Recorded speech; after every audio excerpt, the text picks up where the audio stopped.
오늘 이 시간 여러분은 무엇을 바라보고 살아가고 있습니까? 그 사람이 바라보는 것, 그 사람의 시선과 눈길이 머무는 곳, 그것을 바라보면은 그 사람의 관심사가 무엇인가, 그 사람의 마음속에 무엇이 담겨져 있는가, 그것을 알 수 있다라고 이야기합니다. 어느 집사님 부부가 모처럼 부부가 오붓한 시간을 가지려고 여행을 가게 되어졌는데, 여행을 가서 두 부부가 그렇게 행복한 시간을 보낸 것이 아니라 대판 부부싸움을 하고 여행을 다 계획했던 일정을 마치지 않고 돌아오게 된 겁니다. 바닷가로 갔는데 비키니 입은 여성들을 보고 그 남편 집사님이 눈이 돌아가는 걸 보고 아내 집사님이 분노하여서 부부싸움을 하게 되었다라고 하는 겁니다. 이번에 교역자 수양회를, 교직자, 지방의 교직자 수련회를 갔는데 이 가이드 분이 그 이야기를 하는 겁니다. 여기서부터는 우리 목사님들 다 선글라스 쓰십시오. 그래서 괜히 좋은 곳에 왔다가 또 부부싸움 하지 마시고 그렇게 이야기하는 겁니다. 그 사람이 관심 있는 곳에 눈이 따라가는 겁니다. 그러면서 그 사람의 마음을 들키게 되어지는 거죠. 어렸을 때 우리 아이들을 데리고 마트에 가면은 아이들의 시선이 머무는 곳이 있습니다. 발걸음을 떼지 않고 그곳에서 움직이지 않는 겁니다. 무슨 애완용 동물이 있는 그곳에서 서서 그거 구경하느라고, 이거 사달라고, 또 가다가 무슨 장난감이 있고 예쁜 인형이 이렇게 진열되어져 있으면 그곳에서 걸음을 떼지 않는 겁니다. 그 시선이 머물러 있는 곳, 그곳에 자기의 관심이 있고 자기의 마음이 담겨져 있는 것 아닙니까? 오늘 우리의 시선이 머물러 있는 곳은 어떤 곳입니까? 오늘 우리가 하나님을 예배하기 위하여 모였습니다. 예배 전에서 우리가 먼저 또한 기억해야 할 것이 있습니다. 하나님의 시선이 무엇을 향하고 있는가, 그것을 아는 게 믿는 자들에게 필요하다라고 하는 겁니다. 제가 이 교회 부임하기 전에 하나님께서 그 한밤중에 환상 가운데 당신의 모습을 보여주셨던 적이 있는데, 무언가를 그렇게 바라보고 계신 주님의 모습, 그 눈길을 보게 되어졌던 겁니다. 영광스러운 찬양 가운데 무엇라고 이야기하셨는지 그 소리는 다 기억이 나지 않는데 주님의 시선이 머물러 있었던 곳이 있더라라고 하는 겁니다. 그것을 그 잠에서 깨고 그 환상에서 깨어난 이후에도 계속 생각하고 묵상하게 되어지는 겁니다. 왜 주님께서 그것을 그렇게 바라보고 계셨을까? 그것을 주시하고 계셨을까? 그곳에 주님의 마음이 있고 주님께서 그렇게 전하고자 하는 어떤 메시지가 있었다라고 생각하였기 때문에 그걸 묵상하게 되어졌던 겁니다. 그 주님의 시선, 주님의 눈길이 머무는 곳에 대한 이야기가 성경에 기록되어져 있는 것들을 보게 됩니다. 대저 사람의 모든 길은 여호와의 눈앞에 있나니라고 했습니다. 오늘 우리가 계획하고 준비하는 그 모든 일들이 다 하나님의 눈앞에서 진행되어지는 것이다 라고 하였고, 바로 여호와의 눈이 그 백성을 감찰하나니라고 하였습니다. 그가 행하고 진행하는 그 모든 일들을 하나님께서 보고 계시고 알고 계신다라고 하는 겁니다. 역대하 16장 9절에 보면 여호와의 눈은 온 땅을 두루 살피사 전심으로 자기에게로 향하는 자에게 능력과 은혜를 베푸시나니라고 하였습니다. 하나님의 눈이, 하나님께서 그 모든 것들을 알고 계시고 보고 계시지만 특별히 하나님께서 관심 가지는 이가 있는데, 전심으로 하나님을 향하고 하나님을 예배하는 자에게 하나님께서 그 마음을 두시고 그에게 능력과 은혜를 베푸신다, 그렇게 약속하고 있지 않습니까? 오늘 우리가 읽은 이 본문에 보면 그 하나님의 시선이 머무는 것, 하나님의 눈길이 머물러 있는 그 자리에 대한 이야기가 기록되어져 있습니다. 내 이름을 영원히 그곳에 두며 내 눈길과 내 마음이 항상 거기에 있으리니 라고 했습니다.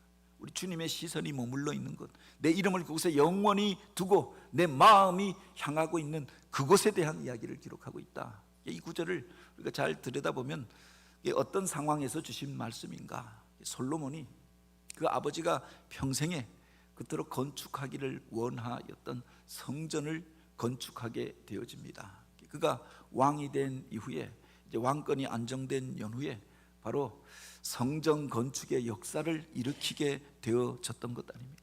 그리고 이제 성전을 완공한 이후에 그곳에 하나님의 언약궤를 모시고 예배하게 되어집니다. 그렇게 하나님 앞에 성전 봉헌 예배를 드린 이후에 그곳에 하나님의 임재를 나타내는 쉐키나의 구름이 가득하게 되었다라고 했습니다. 신비로운 구름이 그 성전 위에 머물고 그곳에 들어간 사람들이 하나님이 이곳에 임재하시는구나 하는 것을 느끼는 그런 순간이 있었다라고 합니다. 그때 하나님께서 솔로몬에게 주셨던 말씀이었던 거죠.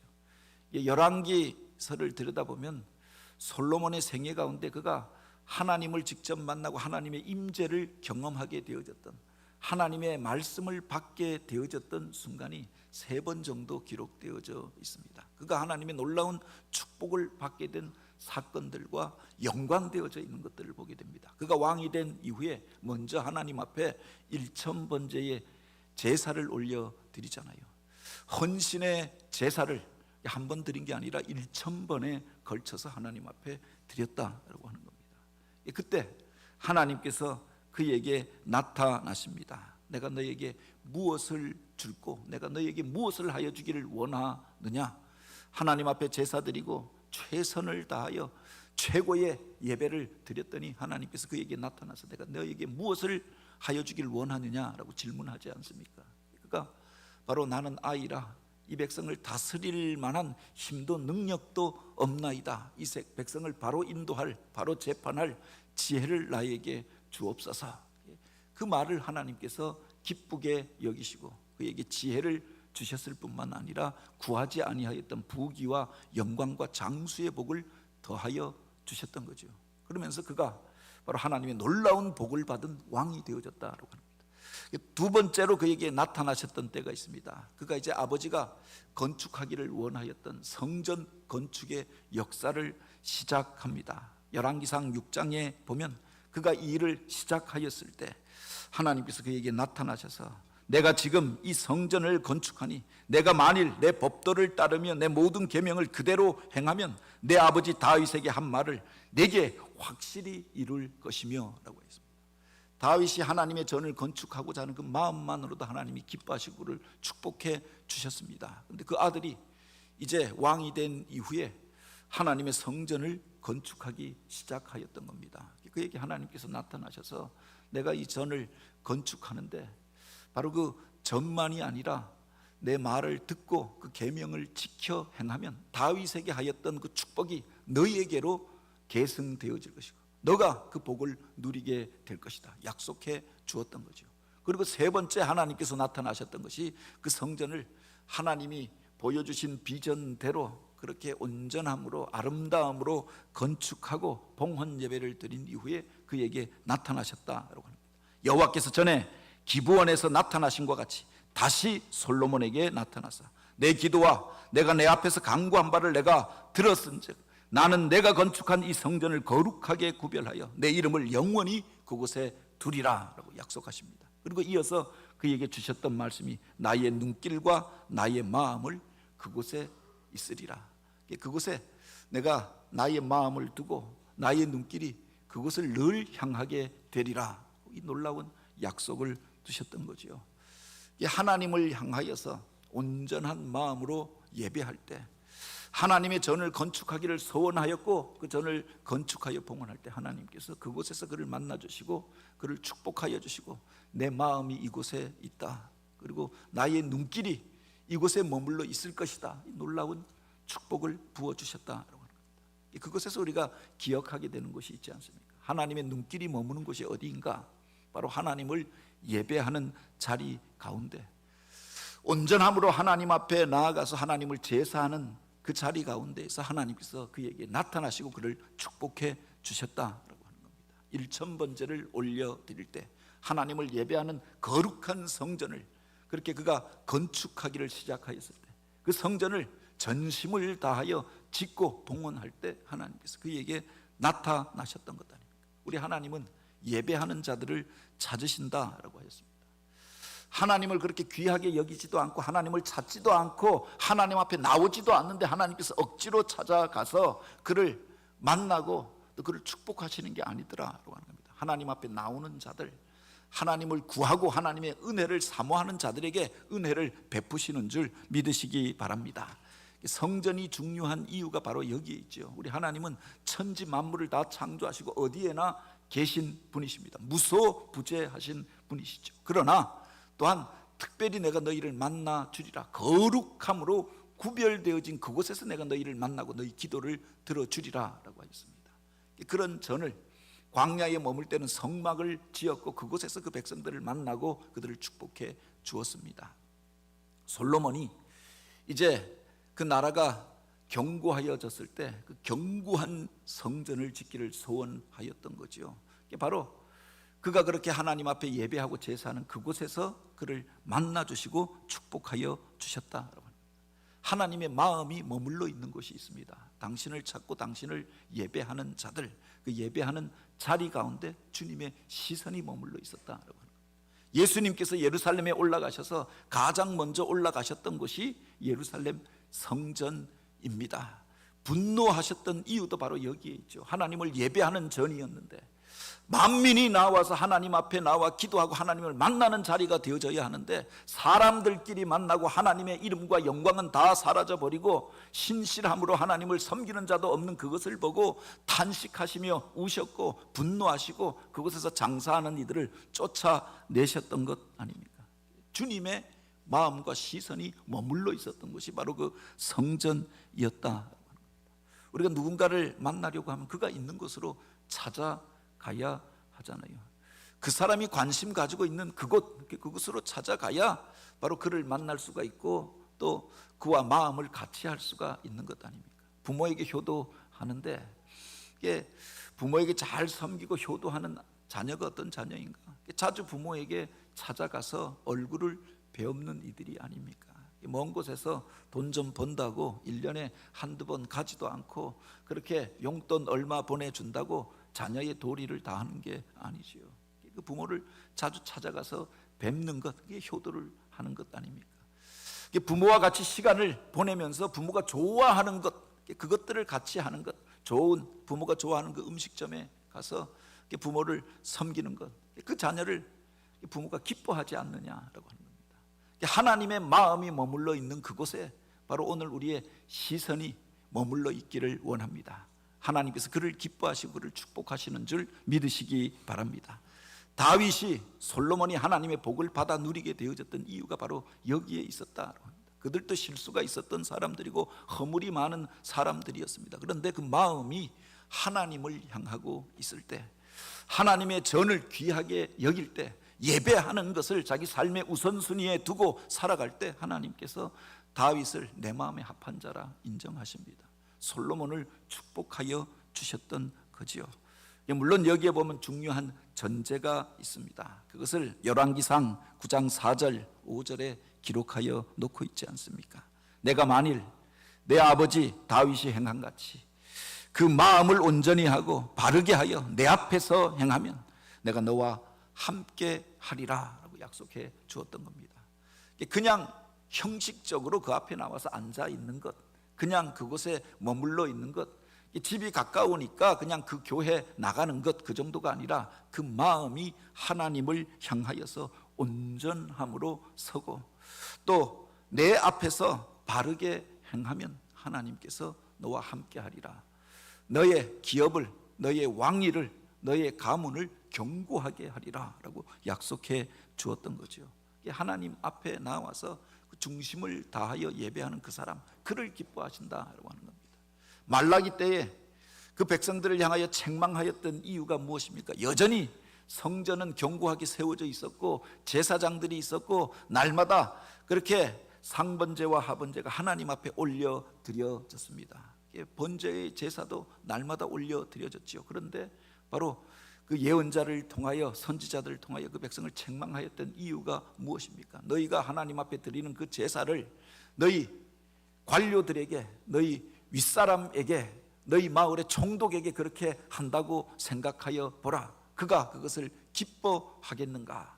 좋은 것은 자기가 다 취하고 병든 것, 그렇게 먹을 수 없는 것, 그렇게 그 곰팡이가 피고 썩은 것, 이런 것들을 갖다가 하나님 앞에 드렸다라고 하는 겁니다. 좋은 새끼들은 자기가 취하고 병들어서 쓸모없는 것 하나님 앞에 제물로 바쳤던 겁니다. 먹음직한 떡들은 자기가 먹고 이제 먹을 수 없는 것, 오래되어져서 찝찝한 것, 이런 건 뭐 하나님이 진짜 입이 있어서 먹는 것도 아닌데 그것을 하나님 앞에 드렸다. 하나님께서 그 모든 것들을 보고 계셨던 것 아닙니까? 그것을 하나님께서 그 제사를, 그 예배를 기뻐하겠느냐, 그리고 책망하였던 것 아닙니까? 그것을 너희 총독들에게, 너희 윗사람에게, 너희 상사에게 선물을 드리는데 너희가 쓸 수 없는 것 갖다 주고 먹을 수 없는 것 갖다 주고 쓸모없게 되어진 것들을 갖다 준다라고, 그가 그 선물 받고 기뻐하고 너를 그렇게 축복하겠느냐라고 반문하였던 것 아닙니까? 하나님 앞에 예배하는데, 제사하는데 그냥 드리는 것, 그것보다 중요한 것이 그 마음이 그곳에 있는 것, 전심으로 하나님을 섬기고 하나님의 말씀과 계명을 쫓아 행하는 그와 하나님께서 함께하리라 약속해 주셨던 거죠. 그 뒤에 보면 두 가지 결과에 대하여 같이 이야기를 합니다. 내가 만일 내 아버지 다윗이 행한 같이 마음을 온전하게 하고 바르게 하여 내 앞에서 행하며 내가 내게 명령한 대로 순종하여 내 법도와 율례를 지키면 내가 내 아버지 다윗에게 말한 대로 그 언약을 이루고 이스라엘의 왕위를 영원히 견고하게 하리라. 그가 하나님을 섬기고 그 말씀을 쫓아 계명을 소중하게 여기고 살아가는 그 사람, 그와 함께 하리라. 그 나라와 그 기업을 지켜주리라. 그것을 견고하게 하리라 라고 약속하십니다. 근데 반면에 6절과 7절에 보면 반대되어지는 이야기를 하지요. 만일 너희나 너희 자손이 아주 돌아서서 나를 따르지 아니하며 내가 너희에게 둔 나의 계명과 법도를 지키지 아니하고 가서 다른 신을 섬겨 그것을 경배하면 내가 이스라엘을 내가 준 땅에서 끊어버릴 것이요 내 이름을 위하여 거룩하게 구별한 이 전이라 할지라도 그 앞에서 던져버리니 이스라엘은 모든 민족 가운데서 속담거리와 이야기거리가 될 것이며 라고 하셨습니다. 실제로 그런 일들이 벌어지잖아요. 뒤에 보면 이스라엘 백성들이 하나님 섬긴다, 그 자리에 금송아지 세워놓고 섬기고 바알과 아세라를 겸하여 섬기고 하나님의 말씀을 쫓아 행하는 것이 아니라 자기 뜻대로 자기 권력력과 자기 이익을 위하여서 그렇게 하나님을 이용하며 살아갈 때 하나님의 영광이 그 땅을 떠나가게 되어졌던 거죠. 이방 민족에게 짓밟히면서 그들의 포로가 되어졌다는 겁니다. BC 722년 아시리아가 쳐내려 와서 북이스라엘 땅을 초토화시킵니다. 수많은 사람들을 포로로 끌려갑니다. 그들이 제사하던 자리 베델과 단은 바로 황무지로 변하여 버리고 말았던 것 아닙니까? 그 백성들의 이름을 그곳에서 찾을 길이 없었고 사람들 가운데서 조롱거리가 되어졌다고 합니다. 그래도 남유다에는 의로운 왕들이 있어서 히스기야라고 하는 왕이 있어서 요시야라고 하는 왕이 있어서 종교 개혁을 일으키고 하나님을 섬기고자 할 때 하나님께서 회복의 은혜를 베풀어 주십니다. 그런데 그 이후에 악한 왕들이 일어나서 하나님을 떠나게 되어집니다. 3번에 걸쳐서 바빌론이 그들을 침략합니다. 그 바로 그들을 향하여서 그래도 경고하시는 메시지가 그 속에 담겨져 있었던 것 아닙니까? 3번에 걸쳐서 처음 쳐들어와서 BC 582년 느부갓네살의 군대가 와서 포로로 그들을 수많은 사람들을 잡아가고 왕을 패하고 새로운 왕을 세웁니다. 깨닫고 돌이켰다라고 하면 회복될 수 있었습니다. 여전히 하나님에게로 돌이킨 것이 아니라 그들이 애굽을 의지하고 다른 나라를 의지하고 세상의 병마와 병거를 의지하여서 바빌론에 대항하려 다시금 그들이 쳐들어오잖아요. 2번에 걸쳐서 전쟁을 거치면서 결국 이 전이라 할지라도 그 앞에서 무너져 버릴 것이다. 성전은 무너져 내리고 그 왕들은 포로가 되어 끌려가고 그 땅이 황무지처럼 버려지게 되어졌던 거죠. 저들이 하나님을 떠나서 세상의 엉뚱한 것들을 쫓아가다가 저렇게 되었다. 세상 가운데 이야기거리와 속담거리가 될 것이다. 그런 일들이 실제로 벌어지게 되어졌던 것 아닙니까?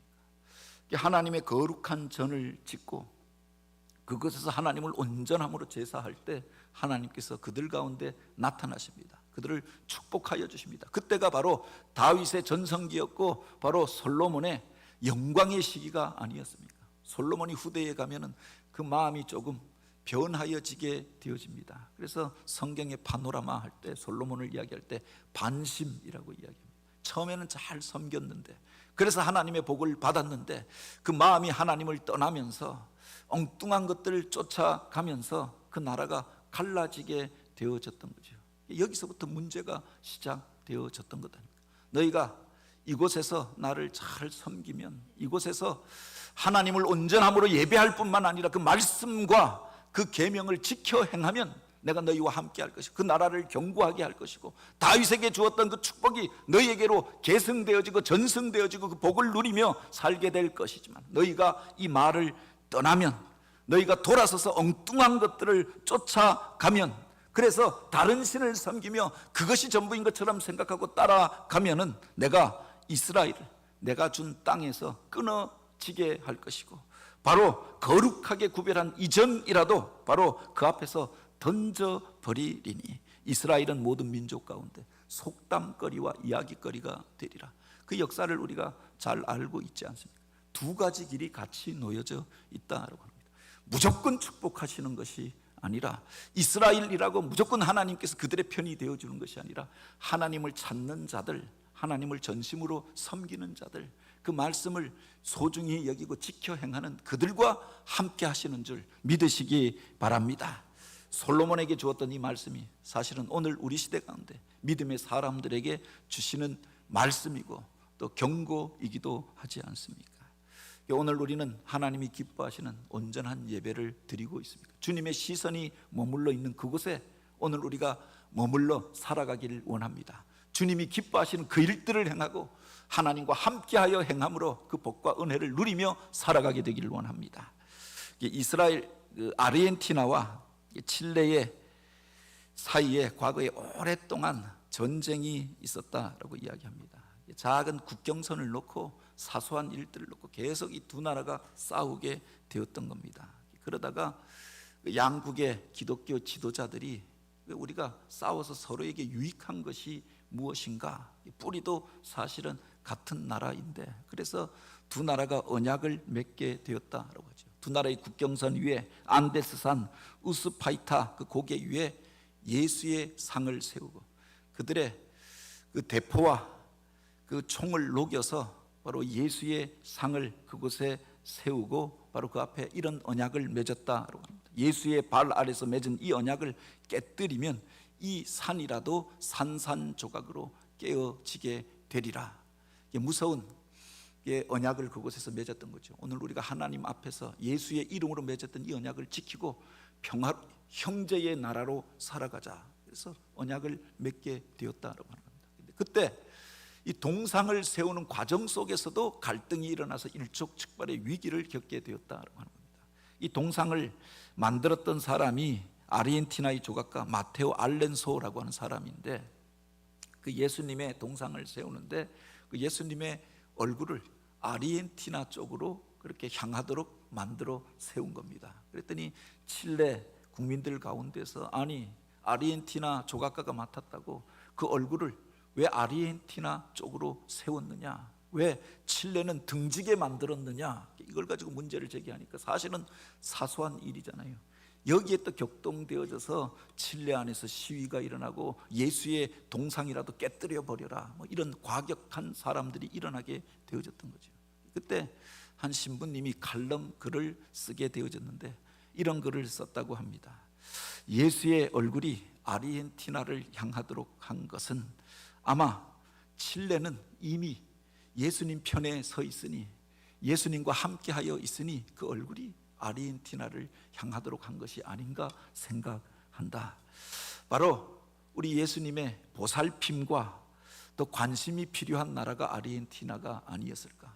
저들이 언제라도 어떤 일들을 일으킬지 알지 못하니까 하나님의 시선이 그곳에 머물러 있으니 그들이 그것을 의식하고 그렇게 나쁜 일들을 계획하지 말라고 그렇게 세운 것이 아니겠는가. 그렇게 칼럼글을 썼다라고 하죠. 그렇게 생각해 보니 그런 겁니다. 우리는 예수님 편에 서 있고 주님의 시선이 머물러 있는 것, 그것은 주님께서 그들을 주시하고 보고 있다라고 하는 의미가 같이 담겨져 있다라고 하는 거죠. 그 이야기를 듣고 칠레 사람들, 믿는 사람들이 오히려 안심하고 또 그것을 받아들이게 되었다라고 하는 거예요. 주님의 시선이 머물러 있는 곳에 또 한 가지 의미가 있습니다. 주님이 그것을 주시하고 있다. 오늘 우리가 더욱 두려운 마음으로 살아가야 하는 것 아닙니까? 나의 모든 것들을 보고 계시다. 주님께서, 주님의 시선이 이곳에 머물러 있다, 지금 나를 향하고 있다라고 하는 것을 알면 오늘 우리가 몸가짐을 더욱 경건하게 할 수밖에 없는 것 아닙니까? 말 한마디를 하고 처신 하나를 하는데도 하나님이 다 보고 계시다. CCTV가 나를 다 지켜보고 있다라고 해도 사람들의 행동거지가 바뀌어지는 것 아닙니까? 주님의 눈길이 오늘 우리를 향하고 있다. 코람되어 그 앞에서 오늘 우리가 더욱 경건함으로, 온전함으로 하나님이 기뻐하는 일들을 행하여야 하는 것 아닙니까? 원하고 바라기는 바로 우리 교회가 주님의 시선이 머물러 있는 곳, 그래서 주님을 만나는 그런 예배의 자리가 되어지길 원합니다. 날마다 우리가 이 세상을 살아갈 때 주님의 시선을 의식하면서 살아가는데, 주님이 온전한 자라, 내 마음에 합한 자라 인정하여서, 그래서 하나님이 약속하신 복을 누리며 하나님과 동행하며 하나님의 살아계심을 증거하는 자로 쓰임받는 저와 여러분 우리들이 되어지길 주님의 이름으로 축복합니다.